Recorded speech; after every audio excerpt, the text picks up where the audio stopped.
ఆ, ఒక మంచి వ్యక్తి, ఒక ఎవరు మంచి వ్యక్తి ఏంటంతా ఎవరు మంచి వ్యక్తిరా? నువ్వే.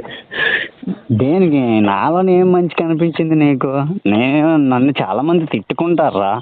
నేను ఎవరికి ఫోన్ చేయను, ఎవరికి మెసేజ్ అది చేయను. వాళ్ళకి తెలియదురా, అంతేనా? వాళ్ళకి నువ్వేంటో తెలియదు. అంటే వాళ్ళు ఇప్పుడు చూస్తున్నారు ఈ మధ్యన నిన్ను. ఉమ్, చిన్నప్పటి నుంచి చూసే కష్టాలు చూడట్లేదు, వాళ్ళకి తెలియదు కదా. ఉమ్. అది తెలిస్తే వాళ్ళకి అప్పుడు తెలుస్తుంది నువ్వేటో.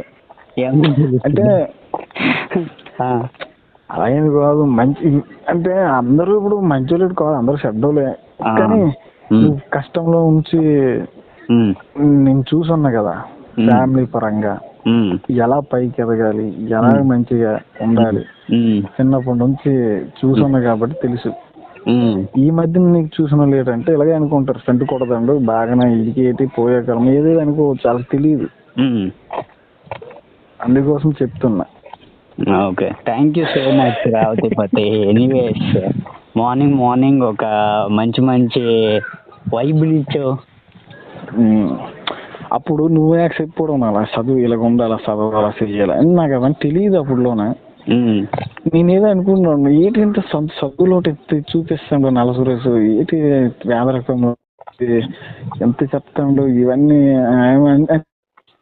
అంటే నేను పట్టించుకోండి కాదు, ఏదో ఫోన్లా అంటే నాకు చదువు రాదు కదా అందుకోసం ఇవన్నీ చెప్తాడు కదా అనుకుంటూ.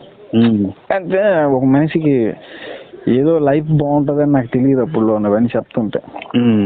అవన్నీ సర్లే అనుకుని మరి నాకు వచ్చి రాలేదు. నేను సరే అంతగా వినిపించుకోలేదు, ఎందుకు చెప్తాండా ఏటా అని.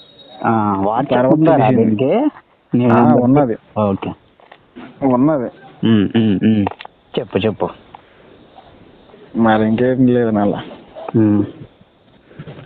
అంతే. ఓకే.